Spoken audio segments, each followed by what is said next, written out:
Regard historique, basculement doctrinal et géopolitique de la force. Bonjour à toutes et à tous et bienvenue sur Observe Actu TV. Le siècle des traités s'efface, celui des empires revient. Des décombres de Gaza aux lignes de faille de l'Ukraine, de l'escalade technologique en mer de Chine à la paralysie totale du Conseil de sécurité de l'ONU, une certitude s'impose. L'ordre international, né en 1945, est en train de mourir sous nos yeux. Mais que vient-il après? Un monde multipolaire équilibré ou une anarchie systémique où les normes juridiques ne sont plus que des armes rhétoriques au service des puissants? Pour disséquer la structure de ce chaos et dépasser le simple récit médiatique, nous recevons aujourd'hui un chercheur dont la rigueur et la lucidité sont précieuses sur notre plateau, le professeur Hanan Limam. Hanan Limam, bonjour et merci infiniment d'être avec nous. Bonjour et merci à vous pour l'aimable invitation. Alors, cher professeur, pour ouvrir ce grand entretien, sortons des grilles de lecture journalistique. En tant que théoricien des relations internationales, on a le sentiment que les concepts classiques, comme l'hégémonie, la dissuasion ou le multilatéralisme, sont devenus obsolètes pour décrire la réalité actuelle. Ma première question, quel est votre diagnostic sur la nature exacte de la rupture que nous traversons? Sommes-nous face à une transition classique vers la multipolarité sous hégémonie chinoise et américaine, ou assistons-nous à l'avènement d'une anarchie internationale où aucune puissance n'a plus les moyens de stabiliser le système? Nous vivons en fait une période transitoire. Les tendances lourdes sont évidemment claires pour tout le monde.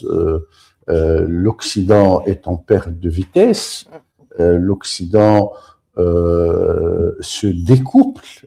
On a parlé, Hélène Carrère d'Ancos avait l'hantise du découplage entre l'Europe et les États-Unis à l'époque du temps de l'URSS. Et ben aujourd'hui, l'Occident, ce découplage semble se réaliser sous nos yeux, du moins jusqu'à un certain point, puisque la nouvelle doctrine trumpienne tranche avec la doctrine géopolitique classique américaine et se propose de découpler l'Amérique de l'Europe, qui a été très longtemps associée à ce qu'on peut appeler l'ordre international libéral en tant que partenaire essentiel pour les États-Unis dans le cadre du projet mondialiste hégémonique. Mais avec l'avènement de la nouvelle équipe dirigeante aux États-Unis, il semble qu'il y a du nouveau qui va peser lourd sur la stabilité du système international, puisque la doctrine, la nouvelle doctrine géopolitique américaine telle que consacré par le document sur la stratégie nationale de sécurité américaine, apporte beaucoup de nouveaux. Il semble bien évidemment que cette doctrine utilise des appellations qui ne se recoupent pas avec son contenu. Dans ce sens, on a beaucoup parlé de la réhabilitation de la doctrine Monroe et la nécessaire, avec la consécration de la nécessaire domination totale américaine sur l'hémisphère occidental. Mais à bien y voir, en fait, il ne s'agit pas d'une simple reproduction de la doctrine Monroe dans les conditions du monde actuel. Mais il s'agit, à mon avis, qui reste tout relatif, d'une sorte d'imposture conceptuelle, c'est-à-dire qu'on prend l'appellation de doctrine Monroe, mais on y injecte un contenu substantiellement différent et un contenu très largement inspiré de la doctrine nazie allemande du Lebensraum, de la doctrine de l'espace vital, tel que développé par Karl Haushofer est telle que mise en œuvre, en fait, par le régime hitlérien, avec les conséquences que l'on sait. À bien y voir, donc, la doctrine consacrée par ce document qu'il est possible de consulter, contient beaucoup d'éléments inspirés de la doctrine allemande du Lebensraum. J'en veux pour preuve que cette nouvelle doctrine fait très peu de cas du droit international, des organisations internationales qu'elle accuse directement d'être anti-américaines. De ce fait, donc, il faut bien relever qu'il y a un basculement vers la loi du plus fort, vers une réalité que nous ne connaissons pas encore exactement, mais qui sera très certainement très différente de celle que nous avons vécue depuis 1945 à nos jours. Et il faut évidemment rappeler dans ce sens que cette nouvelle doctrine a déjà commencé à être mise en œuvre. Mise en œuvre par quoi? Par les pressions politiques, par les pressions économiques et aussi par les interventions militaires, puisque nous avons vu que les États-Unis sont intervenus militairement au Venezuela, ont kidnappé carrément un chef d'État en exercice, ont annoncé leur maîtrise totale des flux énergétiques et du pétrole du Venezuela, en contrôlant les flux, ce qui nous laisse penser qu'il s'agit là d'une nouvelle forme de colonisation qu'on peut appeler une colonisation post-territoriale, c'est-à-dire que on ne colonise plus les territoires, mais on met la main, on met en place une nouvelle politique qui consiste à intimider les dirigeants, à les soumettre à la volonté américaine, à contrôler leurs ressources naturelles en contrôlant les flux, en contrôlant le transport, en contrôlant les recettes, en contrôlant les mécanismes financiers, en contrôlant la logistique.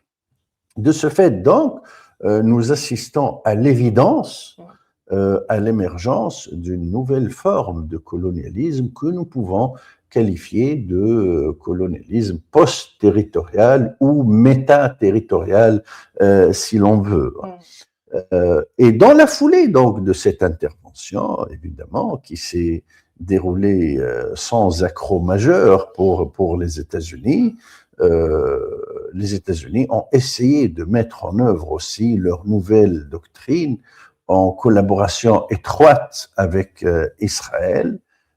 En Iran aussi, les États-Unis ont essayé de liquider la classe gouvernante, de liquider l'équipe gouvernante, de mettre la main sur les ressources de l'Iran, de contrôler les flux, de contrôler la logistique, mais pour cette fois, il semble que les États-Unis subissent un revers tout à fait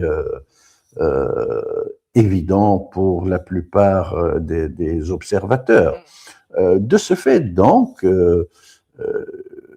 il est tout à fait clair que nous basculons d'un système vers un autre, que nous basculons d'un système international fondé sur la légalité internationale, même factice, puisque rappelons à cet égard que les États-Unis ont toujours essayé de donner un semblant de légitimité et de légalité à leurs interventions et à leur politique hégémonique.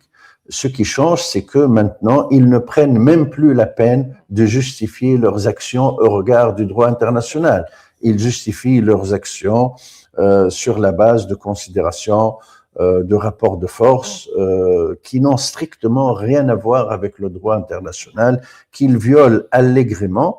Et il faut, dans ce sens, rappeler que le président américain lui-même et son équipe proclament à qui veut l'entendre que le droit international est le dernier de leurs soucis et qu'ils n'alignent pas leurs actions sur les impératifs du droit international, que le droit international, pour eux, ne constitue rien du tout. Alors justement, si la charte de l'ONU n'est plus le texte de référence, quel est le véritable moteur des relations internationales en 2026 ? Est-ce le retour d'un pur réalisme matérialiste, la puissance brute, comme vous l'évoquiez, ou assistons-nous au triomphe des guerres identitaires ou civilisationnelles ? En fait, dans ce sens, il faut rappeler que,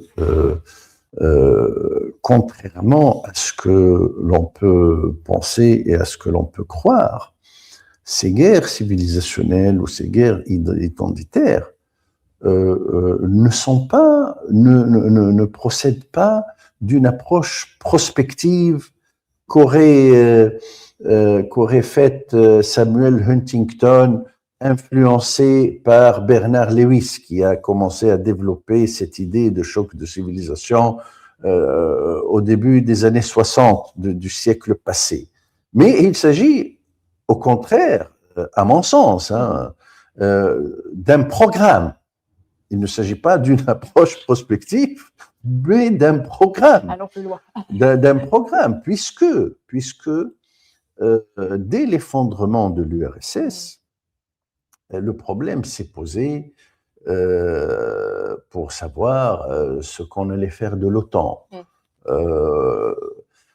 On s'est rendu compte très vite, l'Occident global, comme on parle de Sud global, on parle aussi d'Occident global. L'Occident global s'est rendu compte qu'il n'a plus d'ennemis, planétaires, et que la situation ne doit pas en rester là, qu'il faut absolument qu'il y ait un ennemi autour duquel mobiliser les ressources, faire travailler les usines d'armement, etc. Essayer d'agrandir, de mettre à profit la situation d'unipolarité pour mondialiser, pour dominer le monde, pour imposer le mode de vie occidental à qui veut l'entendre, entre autres termes, pour acter la fin de l'histoire chère à Fukuyama. Donc, dans ce sens, des théories se sont affrontées, des idéologies, des approches différentes, des concepts différents. De tout cela est sortie l'idée qu'il fallait faire de l'islam en tant que réalité géopolitique et du monde confucéen, c'est-à-dire la Chine, du monde slave, les ennemis planétaires de l'Occident. Et d'ailleurs, le secrétaire général de l'OTAN de l'époque, Willy Klaas, a vendu la mèche trop tôt, ce qui lui a coûté son poste d'ailleurs, en déclarant aux médias que l'islam est le nouvel ennemi planétaire de l'Occident. L'islam en tant que réalité géopolitique, c'est-à-dire le monde musulman dans son ensemble. Bien évidemment, nous comprenons en lisant Huntington et nous comprenons que ceci n'est que le début, qu'après tout l'Occident va se tourner vers la Chine, puisque le monde confucéen est cité en tant qu'ennemi potentiel de l'Occident auquel il faut faire face dans le cadre de ce qu'il a appelé the clash of civilization, le choc des civilisations. Mais ce choc ne ressort pas d'une vision prospective ou d'une approche prospective qui serait inscrite dans les gènes de l'histoire. C'est un choc délibérément voulu, c'est le programme occidental de domination totale du monde, en fait. Donc, cette guerre identitaire, elle a été délibérément voulue par l'Occident, qui, bien évidemment, a préparé tous les instruments et tous les leviers sociaux, économiques, financiers, politiques, civilisationnels, pour, à la faveur de la mondialisation, pour étendre et imposer, de gré ou de force, hein, son modèle au monde entier, de sorte qu'on arrive à la fin à ce que, effectivement, Fukuyama a appelé la fin de l'histoire, c'est-à-dire la généralisation à la planète entière de la démocratie libérale, du modèle dit de démocratie libérale, parce que la réalité est substantiellement différente de ce que laisse entendre l'appellation. Donc voilà, pour ce qui concerne les guerres identitaires, c'est des guerres qui n'ont jamais été voulues par les entités vilipendées et stigmatisées par le monde islamique ou par le monde confucéen. Le monde islamique n'a ni la volonté, ni les moyens d'entrer dans une guerre civilisationnelle avec l'Occident. Mais le problème ne se pose même pas. Au contraire, c'est une guerre voulue et orchestrée par l'Occident, qui a lui-même créé et alimenté le phénomène de l'islamisme qui lui sert de prétexte et qui lui sert de casus belli, disons, à l'encontre du monde musulman. D'ailleurs, il faut relever dans ce sens que après cette formulation conceptuelle, après ce travail de réflexion, toutes les guerres se sont passées dans la sphère du monde musulman. Toutes les interventions militaires occidentales concernent d'une manière ou d'une autre le monde musulman. Sauf peut-être l'intervention en Yougoslavie, et encore, puisqu'il y a une composante islamique dans cette intervention. Donc, parler de guerre civilisationnelle ou de guerre identitaire, c'est parler d'une architecture conceptuelle purement occidentale qui vise à imposer son modèle, à mettre la main sur les ressources, à contrôler les flux, à contrôler les représentations mentales des peuples du monde entier, en fait, avec les conséquences que l'on sait, puisque la mondialisation, en fin de compte, du moins dans ses volets économiques, financiers et commerciaux et autres, s'est retourné en fait contre l'Occident du fait principalement du savoir-faire chinois. Oui, si c'est possible, rappelez-moi les premiers termes de la question. Parce que j'ai commencé par le second terme. Je parlais de la charte de l'ONU qui s'il est plus voilà, c'est ça. Voilà, justement. Donc, pour en revenir à cela, je vous convie à écouter, à réécouter les déclarations de Trump dans ce sens, qui dit que le droit international ne signifie strictement rien pour lui et que les seules limites qu'il se fixe, ce ne sont pas du tout les limites du droit international, mais les limites de sa propre conscience, telle unilatéralement dictée. Je vous renvoie aussi aux déclarations de membres éminents du gouvernement israélien qui disent que,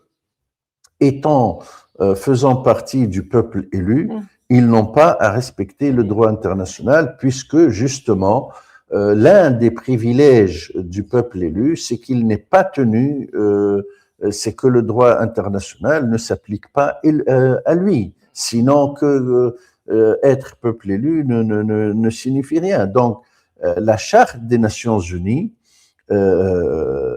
vaut par le respect par les États de ces dispositions, des principes qui y sont consacrés. Si la première puissance mondiale ou l'entité ou l'État qui nous est présenté aujourd'hui comme étant la première puissance mondiale, je ne sais pas si c'est vrai dans les faits et dans les chiffres, hein, s'affranchit allègrement du droit international sans qu'il y ait aucune conséquence pour cela, il est tout à fait légitime de se poser la question: que vaut la Charte des Nations Unies aujourd'hui?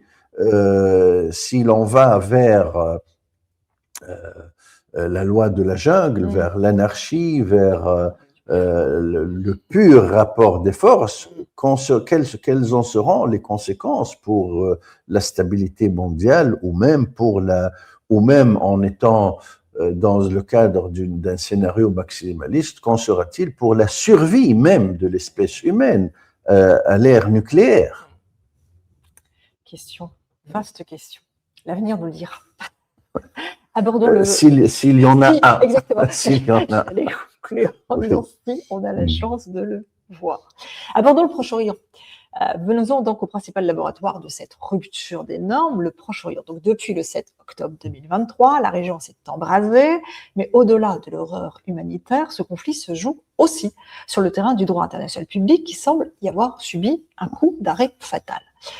Comment analysez-vous le bilan stratégique et juridique de cette séquence? Peut-on dire que cette crise a scellé le divorce définitif entre l'Occident et ce qu'on appelle le Sud global sur la question du double standard et de l'application sélective du droit?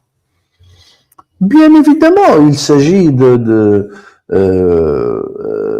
épreuve visible par tous qu'a traversé le droit international, et nous avons tous vu ce que vaut réellement le droit international quand l'américano-sionisme est en lice.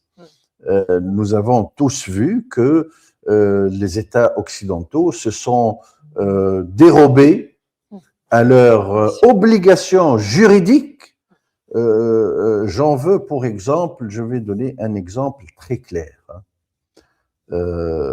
Après ce qu'on appelle bien évidemment l'Holocauste, c'est-à-dire le génocide juif perpétré et commis par les nazis, la communauté internationale, entre guillemets, les États, les principaux États de l'époque se sont mis d'accord pour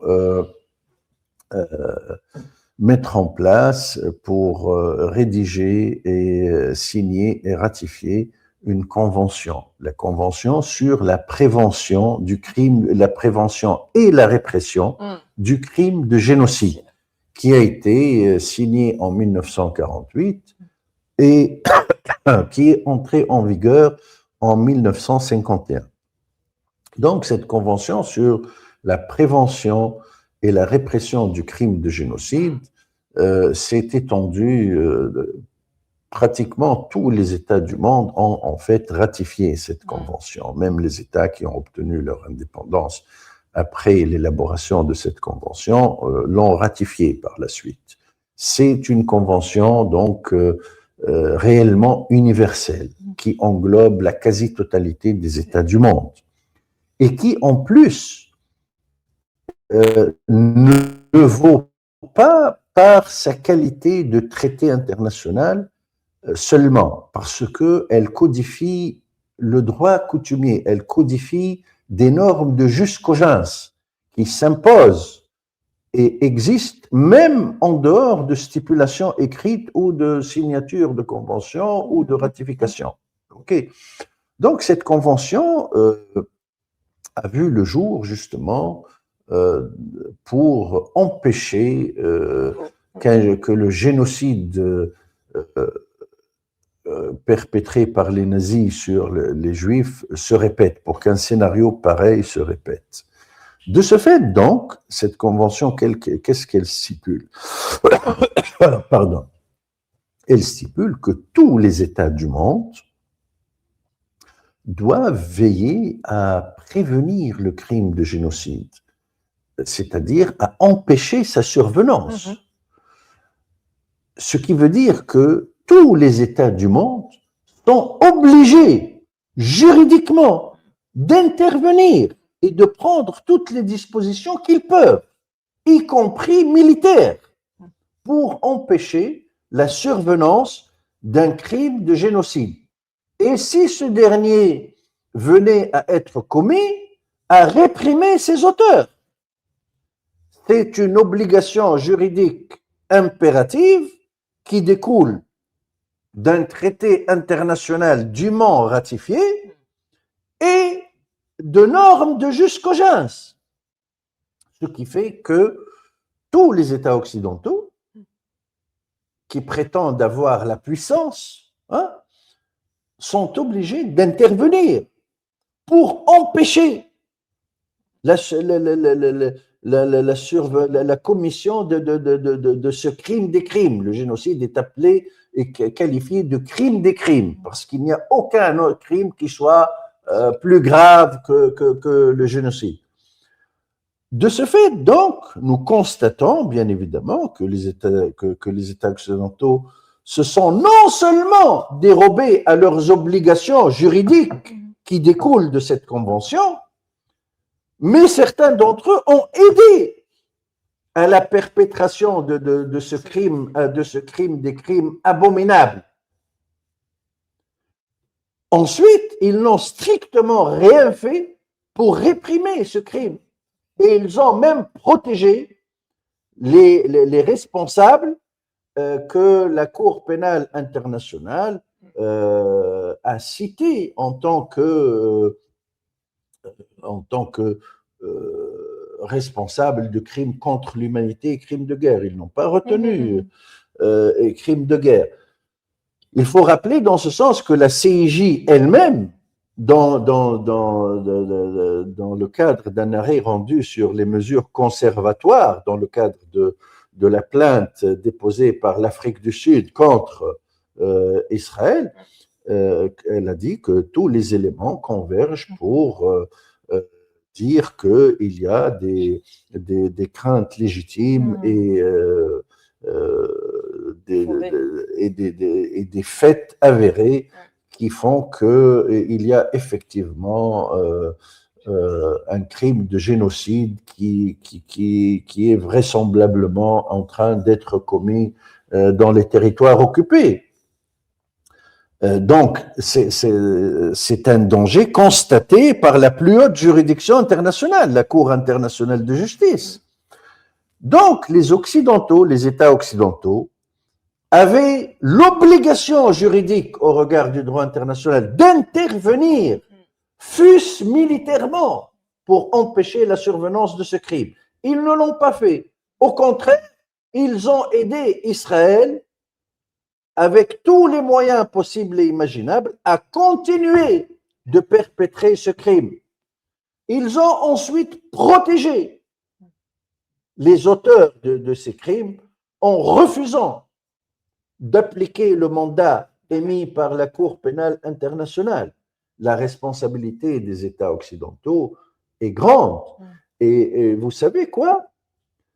Au regard, si on adopte une interprétation médiane, ni minimaliste, ni maximaliste de la Convention sur la prévention et la répression du crime de génocide, nous pouvons affirmer sereinement, sans emportement excessif, que la plupart des États occidentaux sont, au regard de la dite convention, complices. Voilà pourquoi certains États cherchent justement à se dédouaner en rejoignant le camp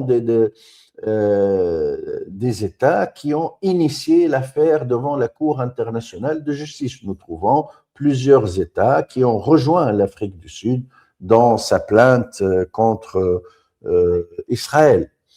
Donc, parler du droit international dans ces conditions est un non-sens. Il y a manifestement une disqualification des États occidentaux pour parler du droit international. Les États occidentaux ne sont plus qualifiés pour parler de droit international, pour parler de droits de l'homme, pour s'en foutre complètement d'un génocide et faire les offusquer et les effaroucher par rapport à l'emprisonnement d'un opposant dans tel État.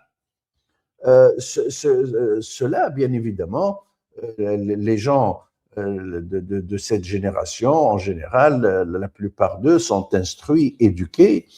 Cela, bien évidemment, a ruiné le capital symbolique des États occidentaux, qui, à l'évidence,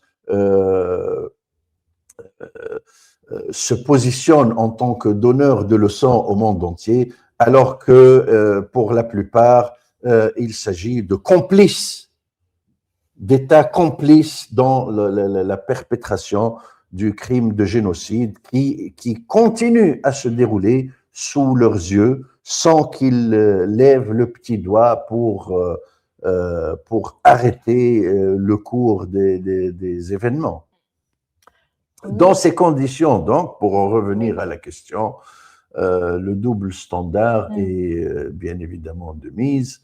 Les gouvernements et les peuples de ce qu'on appelle le Sud global ne sont ni idiots, ni myopes, ni aveugles, et ils voient, savent et comprennent et se rendent compte que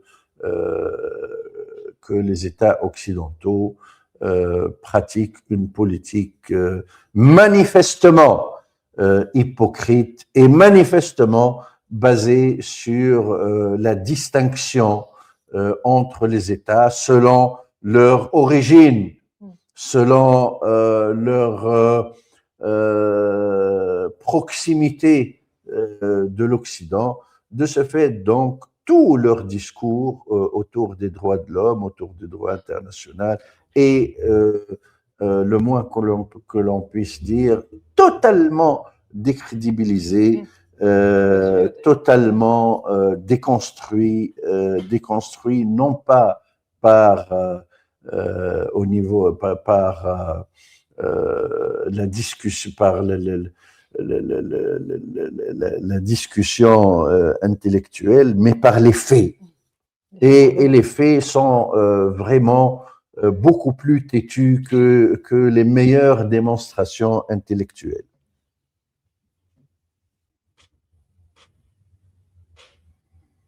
Concentrons-nous sur l'État de Palestine. Face à la colonisation de fait, à la destruction des infrastructures et à l'asymétrie totale des forces, la solution à deux États que tout le monde brandit encore dans les communiqués de presse est-elle juridiquement et géographiquement encore possible ou est-elle morte?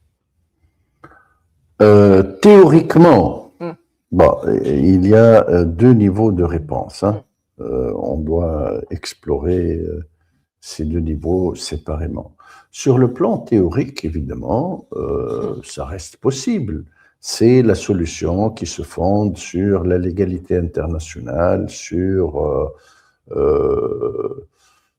un accord quasi général de la communauté internationale, à part quelques exceptions, sur le fait que des dizaines et des dizaines d'États ont reconnu l'État de Palestine, bien que cette reconnaissance, en fait, ne se traduit pas par des choses concrètes, pour simplifier. C'est la solution préconisée par la plupart des États arabes, par la plupart des États qui sont directement concernés par la question palestinienne, par l'Égypte, par l'Arabie saoudite, par tous les États de la région pratiquement, sauf quelques-uns. Sur le plan théorique, bien évidemment, cela veut encore dire quelque chose. C'est une solution implicitement admise par les accords faits récemment pour mettre fin à la guerre à Gaza. C'est les promesses faites par les Américains à leurs alliés de la région.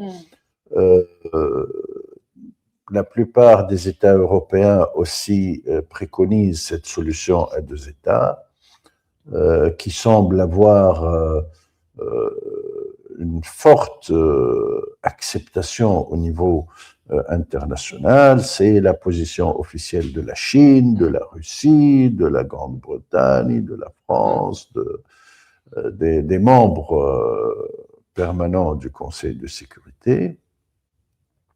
Mais en pratique, bien évidemment, les choses changent.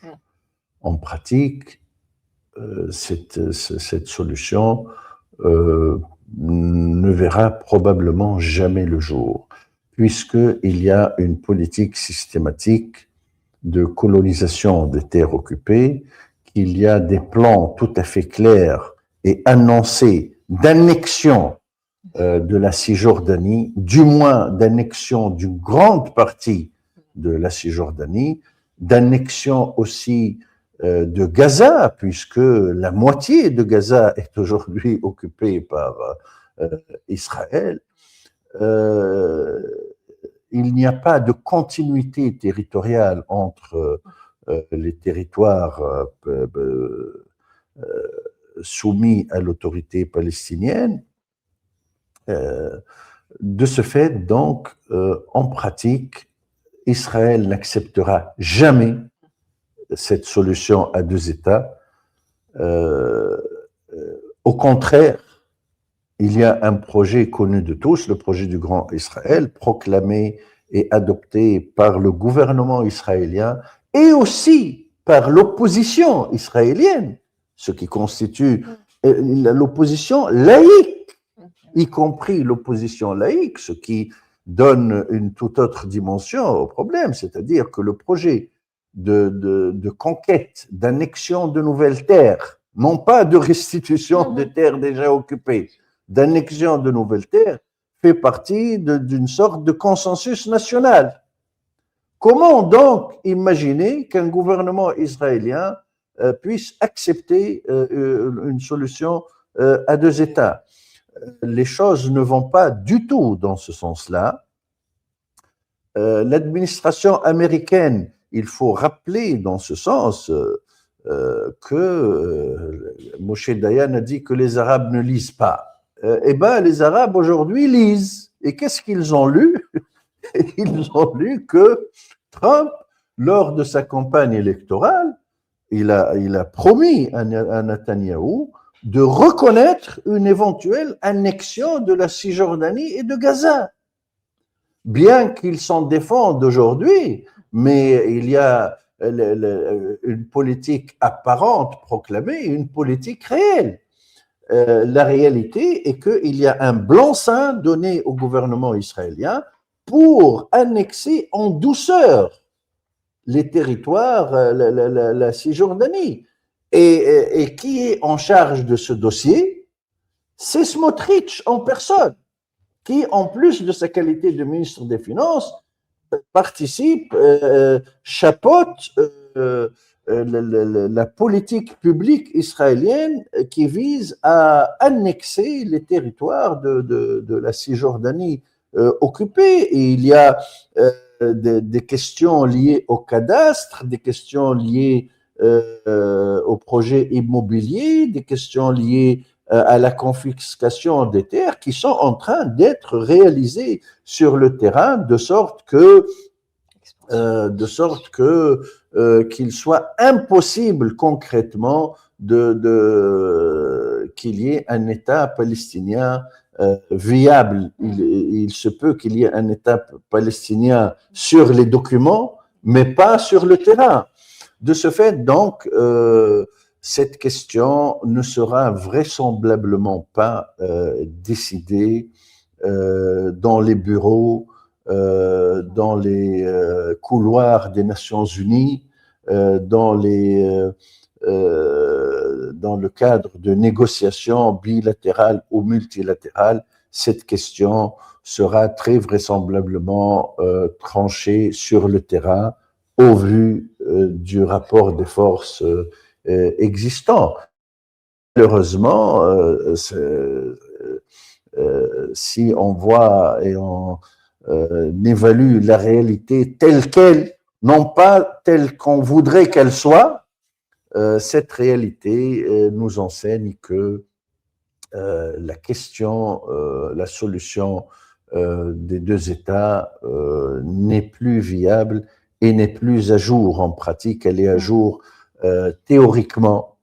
Et beaucoup d'États occidentaux, d'ailleurs, le savent très bien. C'est pour cela qu'ils se permettent le luxe de reconnaître un État palestinien dont ils savent qu'il ne verra jamais le jour sur le terrain. Cynisme absolu. Lorsqu'on observe le conflit en Palestine, les médias occidentaux se focalisent généralement sur une approche purement séculière ou sécuritaire. Pourtant, dans votre dernier ouvrage, vous introduisez un concept clé, la théopolitique de la fin des temps. Vous y démontrez que pour comprendre les décisions stratégiques à Washington ou Tel Aviv, il faut impérativement décoder les logiciels messianiques qui guident certains cercles de pouvoir.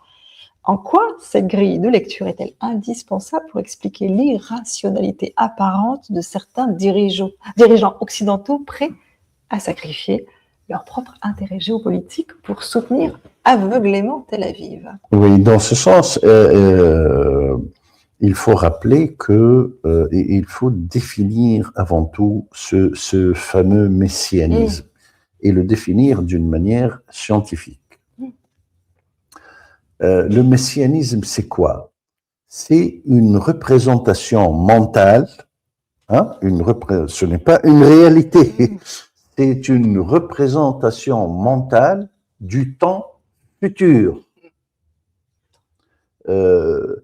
J'essaie actuellement de développer les fondements d'une nouvelle discipline scientifique qui s'appelle, que j'ai appelée l'histopolitique, et qui s'attache à analyser, qui a pour objet d'analyser les relations interactives entre les représentations, non pas du temps futur comme le messianisme, mais du temps passé, les représentations mentales du temps passé sur lesquelles on greffe des stratégies politiques, c'est-à-dire qu'on prend des narratifs construits au présent, hein, pour agir sur les représentations mentales du passé en vue de changer l'avenir.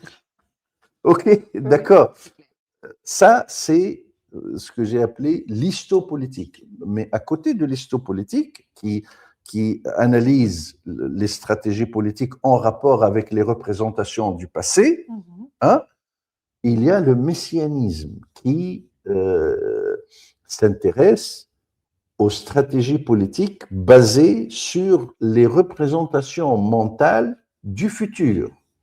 Bien évidemment, nous trouvons dans la sphère sioniste chrétienne, le sionisme chrétien étant le père des sionismes, il a précédé le sionisme juif d'au moins 2 siècles, hein, nous trouvons dans la sphère du sionisme chrétien des représentations mentales de l'avenir qui s'articulent autour de l'idée principale qui consiste en ce que l'avènement du Christ pour rétablir la paix et la félicité dans le monde est tributaire du retour des enfants d'Israël en Palestine occupée.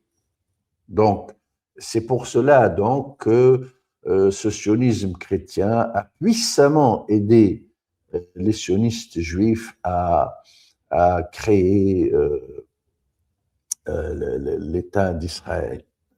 D'ailleurs, les Américains furent les premiers à le reconnaître et un fervent sioniste chrétien l'a fait, c'est le président Truman, je crois 11 minutes après la proclamation de Ben Gurion, 11 minutes après, il a reconnu l'État d'Israël. Et dans une envolée lyrique, a dit qu'il était Cyrus, puisque Cyrus le Grand a ramené les enfants d'Israël en Palestine occupée, il y a de cela peut-être 2500 ans. Hein. Donc, pour en revenir à la question, donc, le sionisme chrétien est très influent aux États-Unis. Il est articulé autour d'un d'un très puissant lobby qui n'a pas ce qualificatif sur le plan juridique, mais qui fait ce que peut faire un lobby aux États-Unis qui s'appelle le CUFI, le Christian United for Israel, que préside le révérend John Hagee.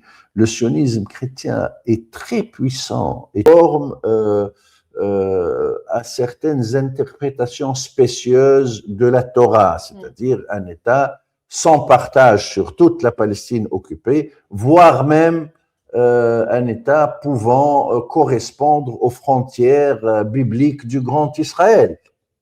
D'ailleurs, dans ce sens, pour démontrer l'actualité de cette vue des choses, il s'agit d'une vue des choses qui est réellement appliquée sur le terrain aujourd'hui, qui alimente aujourd'hui la stratégie politique américaine dans la région, y compris la guerre contre l'Iran.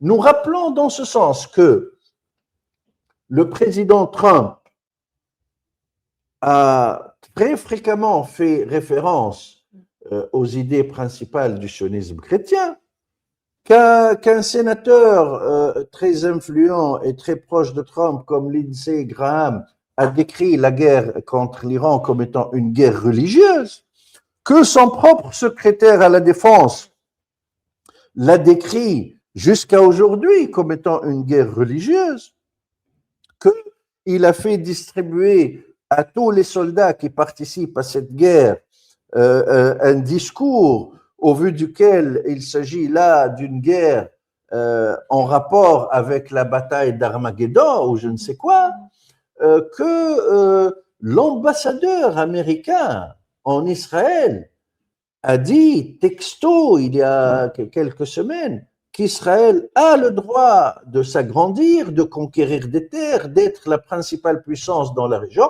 puisqu'il s'agit d'un droit biblique. De ce fait, donc, la dimension messianique est essentielle dans ce qui se passe aujourd'hui dans ce qu'on appelle le Proche-Orient. Le Proche-Orient étant une appellation, comme on l'a dit, occidentalo-centrique. Un Orient proche par rapport à qui? Par rapport à l'Occident, pas par rapport à la Chine. Oui. Donc, de ce fait, donc, la dimension messianique est essentielle pour décrypter ce qui se passe. On ajoute à cela, bien évidemment, qu'il y a une alliance fusionnelle entre le sionisme chrétien qui influe sur les politiques américaines et sur les guerres américaines, qui influe lourdement. À côté de cela, il y a un sionisme, il y a des sionismes juifs. Le gouvernement israélien, aujourd'hui, repose sur deux composantes essentielles, qui sont deux composantes idéologiques essentielles qui constituent un cocktail destructeur, un cocktail explosif. Premièrement, le sionisme révisionniste.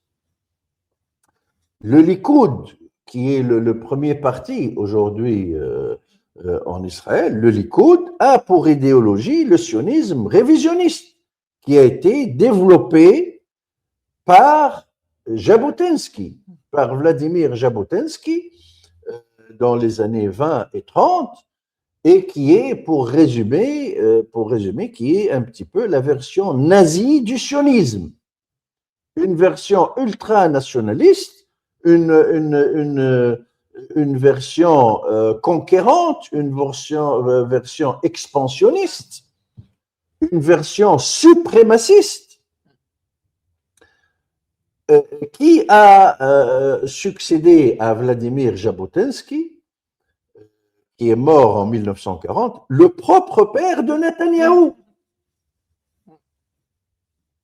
Bien évidemment, donc, Netanyahou a de qui tenir, si l'on peut utiliser cette expression.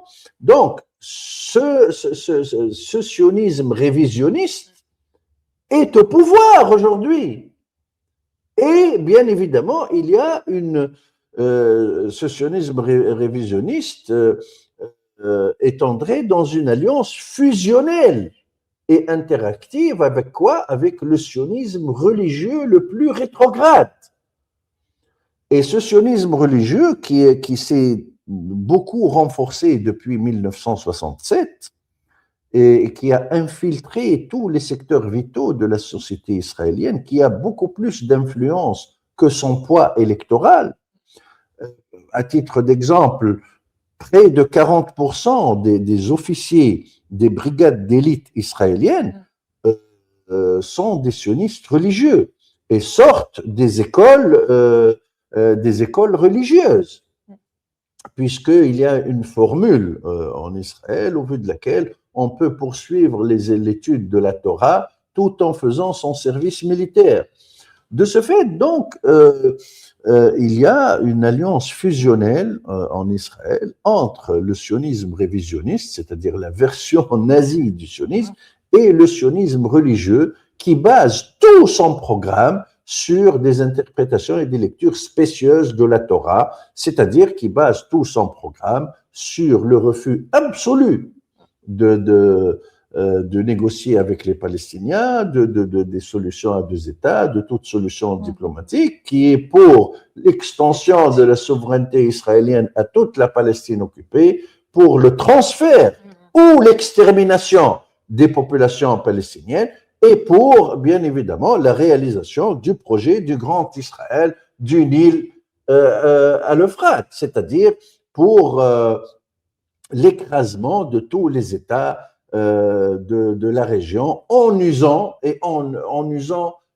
utilisant et en instrumentalisant la puissance américaine déjà fortement influencée par le sionisme chrétien et fortement influencée aussi par l'action du lobby sioniste existant aux États-Unis, qui contrôle pratiquement le mode de prise de décision aux États-Unis, tel que l'ont révélé d'une manière magistrale John Mearsheimer et Stephen Wald dans leur célèbre ouvrage « Le lobby sioniste et la politique étrangère américaine ».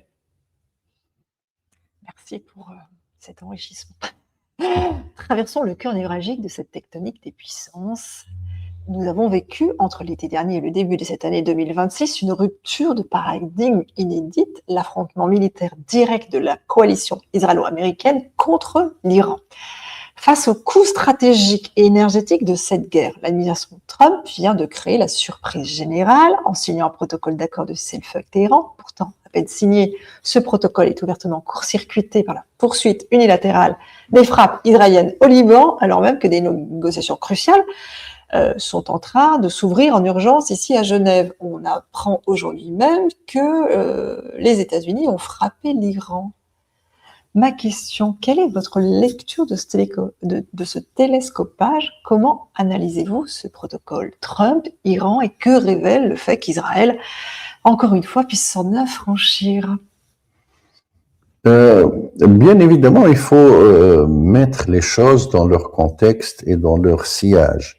Comme nous avons dit, la dimension messianique est très importante dans les stratégies politiques israélo-américaines dans la région. Et cette dimension messianique constitue un mobile tout à fait important pour les guerres, pour la guerre ou l'agression armée dont a fait l'objet l'Iran de la part de l'axe américano-sioniste. Ceci étant dit, il faut bien évidemment en revenir à des réalités plus prosaïques. Hein.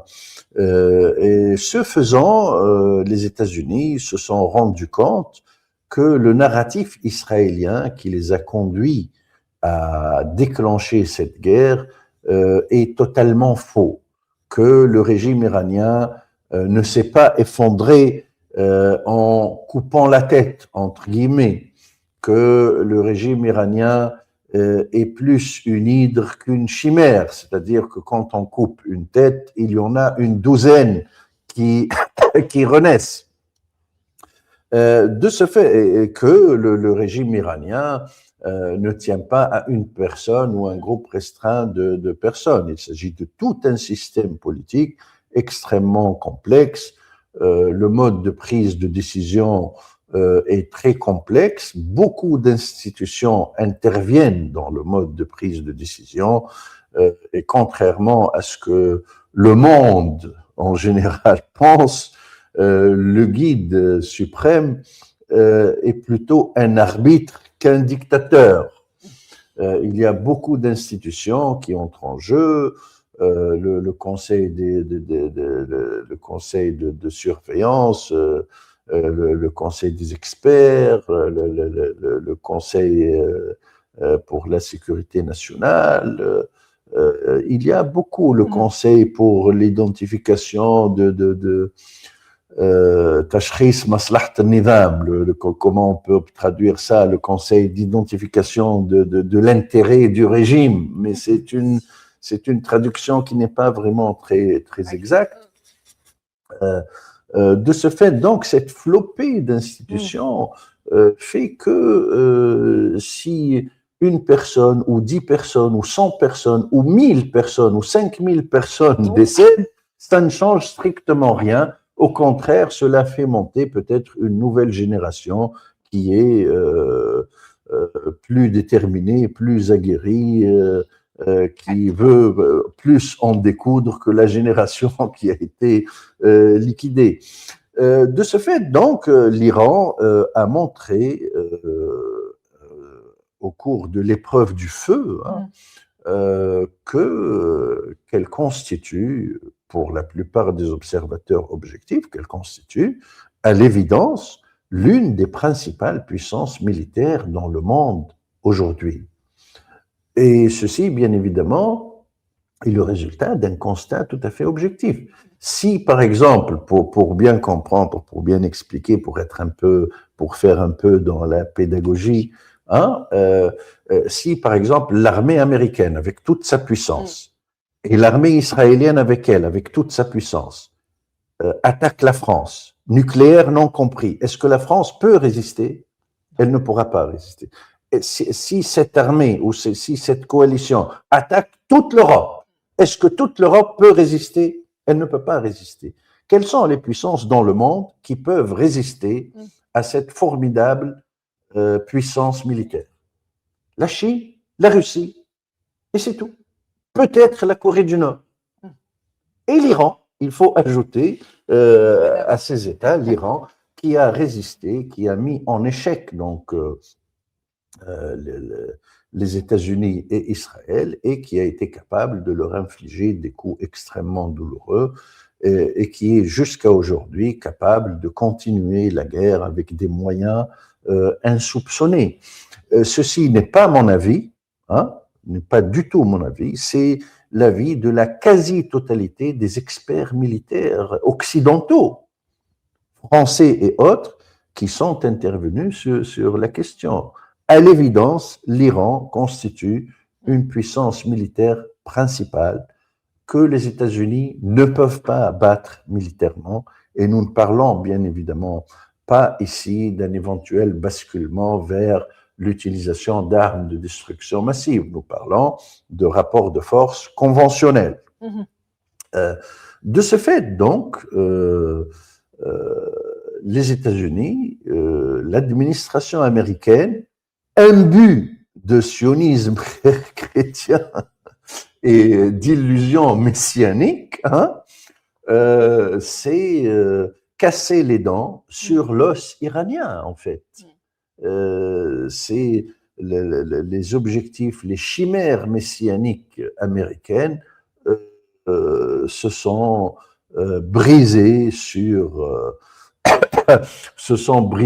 sont évaporées dans le détroit d'Ormuz, dans les montagnes du Zagros et dans les sables brûlants du désert iranien, qui a fait revenir cette administration sur terre, qui l'a fait revenir des chimères messianiques vers les réalités prosaïques, selon lesquelles l'Iran est une puissance militaire principale dans le monde, qu'il n'est pas possible de battre militairement. Il n'est pas possible pour les États-Unis de réaliser même le minimum requis des objectifs proclamés, le régime n'est pas tombé. Les États-Unis ne sont pas capables d'imposer leur volonté à l'Iran. Le monde unipolaire, d'ailleurs, je pense, a été définitivement enterré en Iran. Que veut dire un monde multipolaire en deux mots, pour ne pas entrer dans des développements conceptuels, en deux mots, la capacité pour un pôle politique, économique, etc., militaire, d'imposer sa volonté à tous, par les moyens économiques, politiques, diplomatiques ou militaires. À l'évidence, ce pôle américain n'est pas capable, n'a pas été capable et ne sera pas capable dans un proche avenir d'imposer sa volonté à l'Iran et à ses alliés aussi, puisque l'Iran également a des alliés. De ce fait, donc, nous ne pouvons plus parler aujourd'hui, à la faveur des résultats provisoires de cette guerre, d'un monde unipolaire. Le monde unipolaire a été définitivement coulé, faire prévaloir les intérêts américains, qui entend ménager une porte de sortie aux États-Unis qui se trouve aujourd'hui dans une impasse politique, diplomatique, économique et militaire. Et une autre tendance qui veut faire prévaloir les intérêts israéliens. La première tendance est vraisemblablement conduite par le vice-président américain, J.D. Vance. La deuxième est animée par le secrétaire d'État, Marco Rubio, et le secrétaire à la Défense, l'ex-sergent de l'armée américaine et l'ex-animateur télé que Trump a parachuté secrétaire à la Défense. Et aussi, bien évidemment, par des gens aussi influents que Jared Kushner, Steve Witkoff, etc. Donc, en fait, ce qui va décider du sort des négociations entre les États-Unis et l'Iran, principalement, c'est la question suivante. Dans quelle mesure les États-Unis d'Amérique sont capables de mener dans ce sens une politique qui préserve et qui cherche à assurer et protéger les intérêts américains. Dans quelle mesure Israël est capable de court-circuiter cette tendance et de substituer aux intérêts américains les intérêts israéliens, de sorte que les négociations ne visent plus à préserver et garantir les intérêts américains, mais à assurer la continuité de l'agenda israélien, largement inspiré des projets messianiques prétendument inspirés de la Torah. Voilà, ça va se jouer donc à ce niveau-là. Si l'on va donner la prédilection aux intérêts américains, il y aura effectivement un accord et cet accord sera effectivement appliqué. Mais si l'administration américaine se révèle incapable de résister aux pressions, aux intimidations et même aux menaces du lobby juif sioniste aux États-Unis, parce que les juifs ne sont pas tous sionistes, évidemment. Nous parlons ici du lobby juif sioniste, parce qu'il y a, pourquoi on dit lobby juif sioniste? Parce qu'il y a un lobby chrétien sioniste aussi aux États-Unis, qui est très, très puissant. De ce fait, donc, ce lobby sioniste, décrit par de grands théoriciens des relations internationales comme étant capable d'imposer sa volonté à l'administration américaine, en utilisant des moyens décrits très précisément dans l'ouvrage de référence que j'ai cité, si ce lobby parvient à court-circuiter la tendance qui cherche à préserver les intérêts américains, eh ben, il n'y aura pas d'accord, et même s'il y a un accord signé, il ne sera pas appliqué, et la situation de belligérance risque fort de reprendre de plus belle. Alors, pour conclure, on va aborder l'Ukraine. On traverse le continent. En Ukraine, la guerre d'usure s'éternise et cristallise une alliance de plus en plus rigide entre Moscou, Pékin, Téhéran et Pyongyang. Parallèlement, la guerre économique et technologique entre la Chine et les États-Unis s'intensifie à coups de barrières douanières agressives. Sommes-nous face à une simple crise de croissance du capitalisme mondial avec des réflexes protectionnistes ou s'agit-il du prologue systémique d'une future lutte pour le leadership mondial absolu entre deux blocs hermétiques? Bien évidemment, la guerre en Ukraine a marqué un tournant. L'Occident global mondialiste sous Joe Biden a tout fait pour mettre à genoux l'économie russe, pour retourner la population russe contre le pouvoir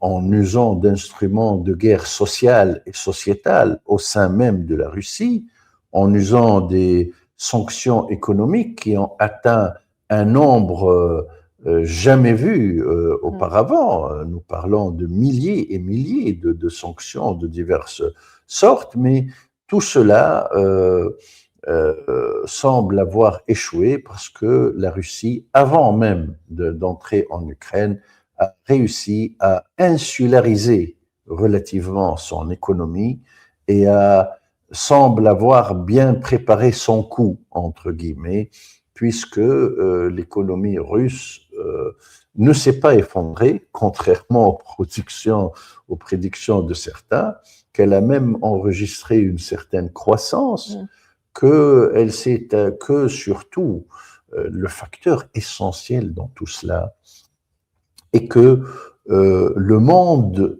hors Occident ne s'est pas solidarisé avec l'Occident.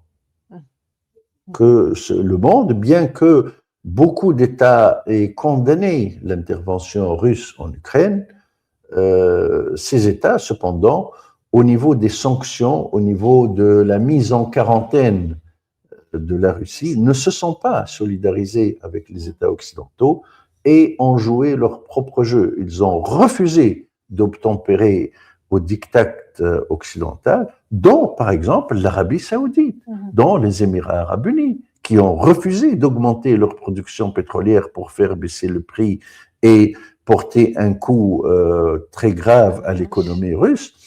De ce fait, donc, au contraire, la politique occidentale, marquée par un aveuglement sans précédent à l'égard de la Russie, a provoqué une recrudescence, a donné un nouvel élan, une nouvelle stimulation à l'institutionnalisation du monde multipolaire, parce que je suis de ceux qui pensent que nous n'évoluons pas vers un monde multipolaire. Le monde multipolaire est déjà là. Mais ce qui manque, c'est son institutionnalisation. Donc, cette politique occidentale, marquée largement par un aveuglement inexplicable, a donné une nouvelle impulsion à l'institutionnalisation du monde multipolaire, à la dédollarisation, à la création de nouvelles institutions, à la mise en place de politiques visant à trouver des substituts aux leviers maîtrisés et contrôlés par l'Occident, y compris dans le domaine financier et monétaire, à trouver une alternative au SWIFT, à trouver une alternative au dollar, etc. Et tout cela vient bien évidemment, quand ce processus arrivera à son terme, c'est bien évidemment nous assisterons, à n'en point douter, à l'avènement d'un monde multipolaire institutionnalisé. Car ce monde multipolaire existe, l'Occident n'est plus en mesure d'imposer sa volonté de par le monde, mais ce monde multipolaire manque d'institutionnalisation, ce qu'il est en voie de faire et de construire d'une manière tout à fait sérieuse et d'une manière assez rapide. La chute, la dédollarisation va à bon train. Beaucoup d'États ont prévu de faire leurs échanges dans des monnaies autres ou dans leur propre monnaie. Et tout cela est directement le résultat de la politique occidentale mise en œuvre directement après l'entrée de la Russie en Ukraine. Et il ne va pas sans dire dans ce sens que l'Occident porte une lourde responsabilité dans cette guerre, puisque il s'est dédié, puisqu'il s'est engagé à ne pas étendre l'OTAN vers l'Est, et ces engagements sont consignés dans des procès-verbaux, dans la réunion qui s'est tenue à Moscou dans le cadre pour accepter la réunification allemande. Les États occidentaux se sont engagés à ce que l'OTAN ne s'étende pas à l'Est, et ils ont bien évidemment renié leurs engagements qui ont une certaine valeur. Les gens disent que ça n'a aucune valeur en droit international. Non, ces engagements ont une certaine valeur. Bien, elles ne valent pas des traités dûment signés, mais elles ont une certaine valeur juridique en droit international, surtout qu'il s'agit d'engagements consignés dans des PV officiels. Donc l'Occident porte aussi une part de responsabilité dans la guerre en Ukraine, qui est en fait une guerre entre la Russie et l'OTAN par proxy interposé. Alors, pour clore ce grand entretien, quand vous analysez les forces profondes qui traversent cette année 2026, l'intellectuel et le chercheur est-il habité par la certitude d'un embrasement généralisé, ou discernez-vous dans les failles du système actuel des signaux faibles qui permettent d'espérer la reconstruction d'un nouveau droit international? Nous traversons maintenant une période transitoire, et les périodes transitoires sont toujours très dangereuses. Quand on bascule d'un monde vers un autre, nous traversons nécessairement une étape transitoire. Et cette étape transitoire est généralement caractérisée par une dose de dérèglement, par la caducité de certains mécanismes. J'en veux pour preuve que, par exemple, le système international a été construit et édifié sur la base de rapports de force qui ont aujourd'hui totalement changé. De ce fait, il y a un fort risque que de larges pans de ce système international soient dans la réalité caducs. Et quand ils deviennent caducs, ils deviennent inopérants sur le plan de la réalité concrète. De ce fait, donc, grosso modo, la tendance générale est que nous passons par une période provisoire, une période caractérisée par l'effacement du droit international, par l'effacement des règles, par la caducité de certains mécanismes et de certaines institutions internationales. Il va y avoir, bien évidemment, de nouveaux rapports de force qui se fixeront définitivement dans quelques années.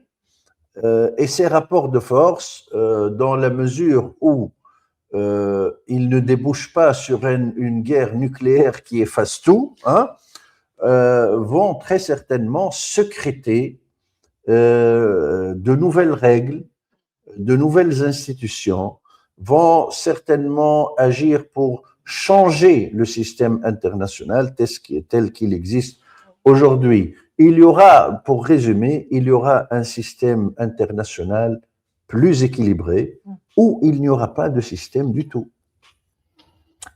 Un immense merci, professeur Adnan Limam, pour la rigueur de vos concepts, de votre clarté, pour avoir apporté cette exigence d'analyse si précieuse sur notre plateau. Je rappelle que vous êtes le fondateur de l'Académie Anon, études stratégiques. Quant à vous, merci de nous avoir suivis sur Observactu. Pour que l'information reste libre, indépendante et refuse les analyses de surface, nous avons besoin de vous. Abonnez-vous, aimez, partagez cette vidéo et laissez-nous vos réflexions en commentaire. Prenez soin de vous. À très bientôt.